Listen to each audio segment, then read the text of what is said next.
안녕하세요. JD 부자연구소의 소장초담입니다. 오늘은 비트코인은 증여세를 낼까라는 주제로 말씀드리도록 하겠습니다. 2020년 6월 19일 금요일 시황입니다. 미중 갈등, 코로나 재유행 우려에 혼조 마감했다라는 건데요. 뉴욕 증시가 지금 미중 갈등 속에 혼조를 보였다라는 거고요. 그래서 S&P하고 지금 다우는 떨어졌고요. 그 다음에 나스닥은 0.33% 올랐습니다. 나스닥이 0점대 상승입니다. 그러니까 뭐 좋은 신호죠. 이게 이제 5거래일 연속으로 이제 상승하고 있습니다. 그러니까 지난주 목요일 날 마이너스 5% 떨어지고 그 다음서부터 5거래일 연속으로 상승하고 있죠. 그런데 이제 0.33%이 정도 이제 0점대 상승한 거는 굉장히 좋은 신호입니다. 오늘이 이제 고비인데요. 오늘이 이제 옵션 만기일입니다. 그래서 8거래일 가는데 8거래일로 이제 연속으로 가게 되면 다음 주 화요일까지 이제 상승하면 되겠죠. 예. 그런데 오늘이 이제 옵션 만기일이기 때문에 오늘이 가장 고비입니다. 그래서 오늘만 넘기면 8거래일로 공황이 끝나지 않을까 이렇게 생각을 합니다. 뭐 시장을 봐서는 뭐 그렇게 큰 악재는 보이진 않아요. 보면 이제 미중 관계 소식에 주목을 했고 그 다음에 가장 큰 게 지금 이제 감소세, 지금 이제 실업보험 청구자 감소세가 굉장히 좀 많았다라는 거예요. 예. 예상치보다 이제 130만 명이 많았다라는 거고요. 그래서 지금 뭐 2,054만 명이 실업자 수다. 그러니까 여전히 이제 상당하다라는 거죠. 고용시장 회복세가 더디다. 뭐 결국은 이제 고용시장이 어떻게 가느냐에 따라서 앞으로 이제 미국 경기가 소비 경기가 좋아질 것이냐 이런 것들은 나타날 것 같아요. 그리고 이제 실업률이 이제 낮아지지 않기 때문에 경제 재개하고 그다음에 요즘에 다시 이제 코로나 확진자가 늘어나고 있잖아요. 그래서 지금 컨택트 주식이 이제 순환매가 완전히 끝난 분위기가 아닌가 이렇게 보입니다. 그러니까 원래 제일 위에서부터 이제 돈이 많이 쏟아지면 제일 위에서부터 이제 국채 사고 그 다음에 안전자산 위주로 이제 사는 거죠. 예. 그리고 이제 뭐 안전한 주식 뭐 이런 식으로 사고 그 다음에 회사채 사고 뭐 이렇게 밑으로 이제 좀 아무래도 이제 컨택트라든가 뭐 이런 주식들이 좀 안 좋으니까 보잉이나 항공주라든가 뭐 카니발 같은 그런 주식까지 이제 같이 다 올라가면서 이제 순환매가 가는데 지금 경제 재개하고 이제 확진자들이 이제 많이 늘어나고 소비 지표가 이제 별로 안 좋으니까 실업률 이런 것들이 이제 나아지질 않으니까 이런 주식들 지금 뭐 별로 좋지는 않은 것 같아요.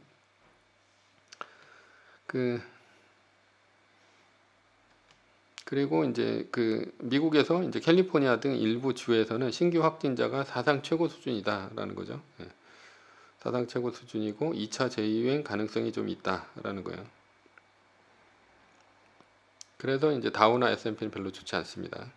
거기다가 이제 트럼프 대통령이 뭐라고 얘기했냐? 이슬람 인권 탄압 뭐 이런 것들에 대해서 위구르 인권 정책법을 이제 서명했다라는 거죠. 그래서 이제 중국이 민감하게 이제 반응했다.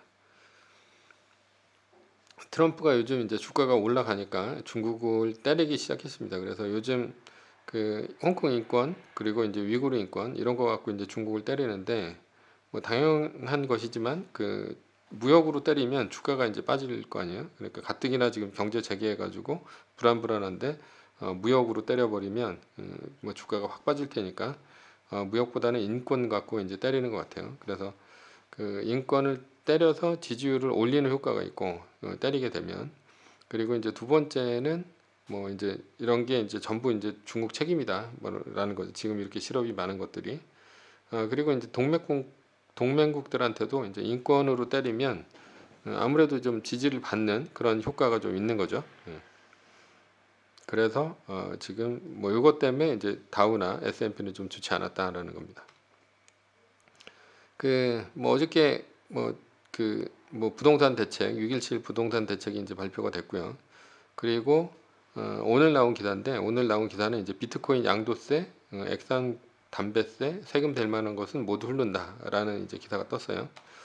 그래서 정부가 부동산 대책 6.17에서 이제 법인 소유 주택에 대한 그 종합부동산세를 대폭 인상한 가운데 신규 세원 발굴에 적극 나서고 있다. 여기서 이제 뭐 디지털세, 가상화폐 과세하고 디지털세라는 것을 이제 신설하겠다라는 거죠. 그 일단 6.17 부동산 대책으로 이제 법인을 완전히 막아버렸습니다. 그래가지고 법인이 그 아무래도 이제 다주택자들 이제 갭 투자하는데 이제 출구였는데 법인으로 절세하려던 사람들이 이제 난감하게 됐어요. 그래서 법인의 이점이 사라졌죠. 그러니까 양도세도 10%에서 20%까지 올려버렸고 법인 같은 경우는 청산하기도 되게 힘듭니다. 예, 뭐 청산하면 할 수는 있겠지만 뭐 지금까지 이제 그 법인 청산을 하게 되면 뭐 이익금이라든가 이런 것들을 또 이제 뭐 세금을 또 내야 되니까 난감할 거예요. 아무래도 법인 쪽으로 이제 출구가 좀 막혔다 이렇게 볼 수 있습니다. 법인이 가뜩이나 이제 대출도 잘 안 나오는데 뭐 이런 식으로 되니까 법인 힘들어졌죠.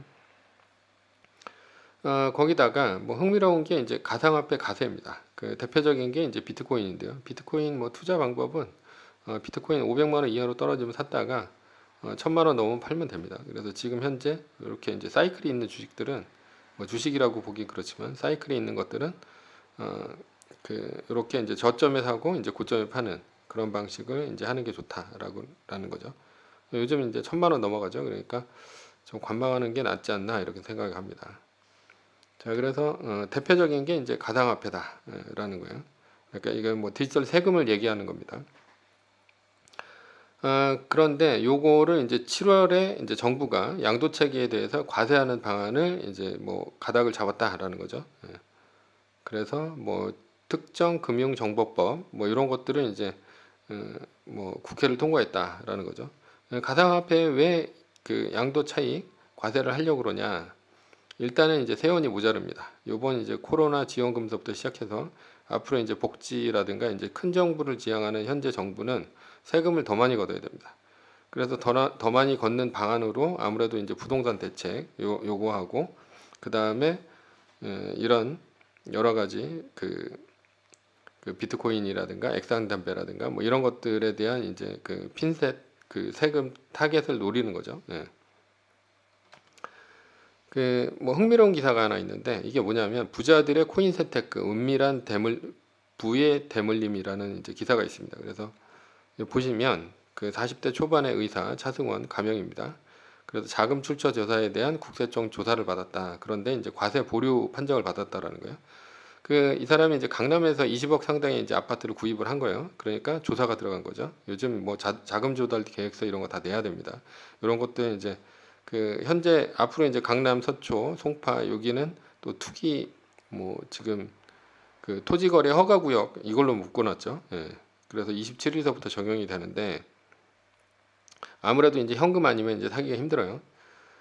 그런데 이제 그가 구입한 종잣돈을 이제 뭐라고 했냐라고 보니까 이제 비트코인 매매 수익이다 이렇게 한 거예요. 그러니까 이게 보니까 이제 국세청이 딱히 과세할 방법을 찾지 못했다라는 겁니다.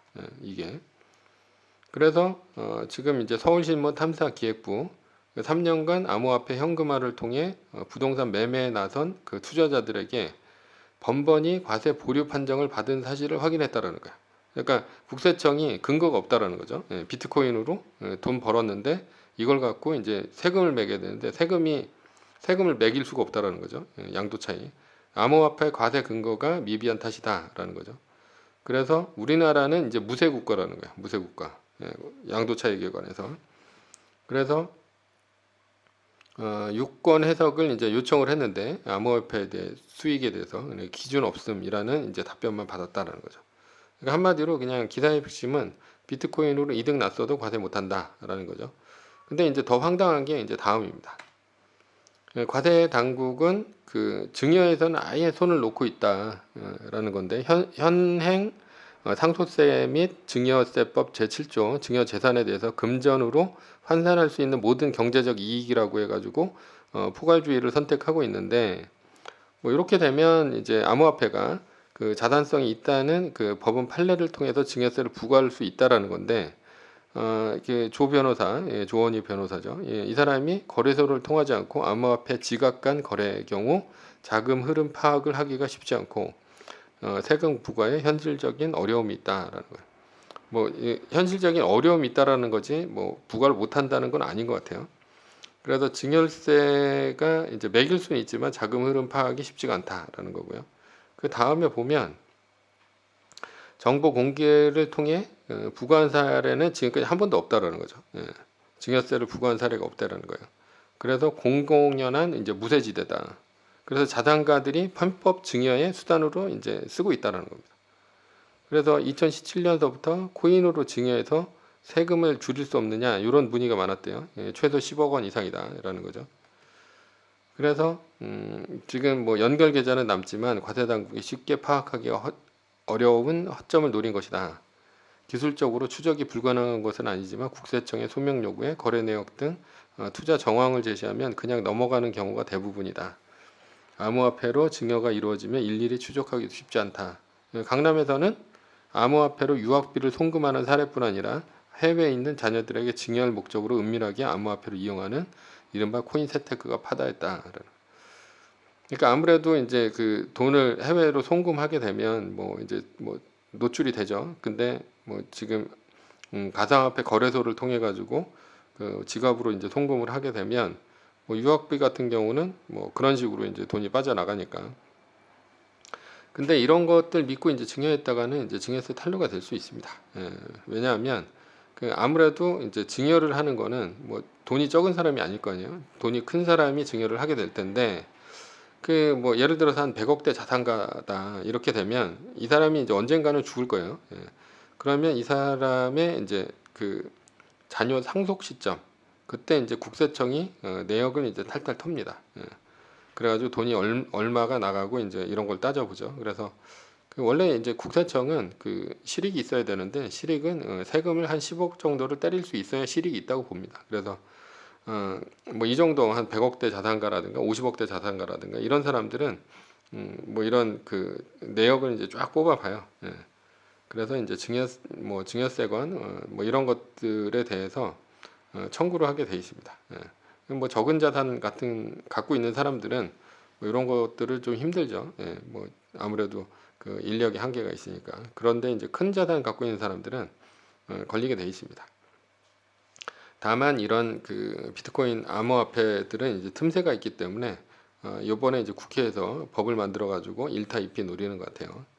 그래서 이제 세금도 걷고 그 다음에 뭐 여러 가지 이제 투기 수요도 잡고 뭐 이런 식으로 그런 식으로 이제 보는 것 같습니다. 결론입니다. 결론은 공황의 끝은 8거래일 상승 그리고 마이너스 3% 뜨고 2달 플러스 1일 그래서 6월 11일 날 마이너스 3% 떴으니까 8월 12일까지 마이너스 3% 뜨지 않으면 공황 끝입니다.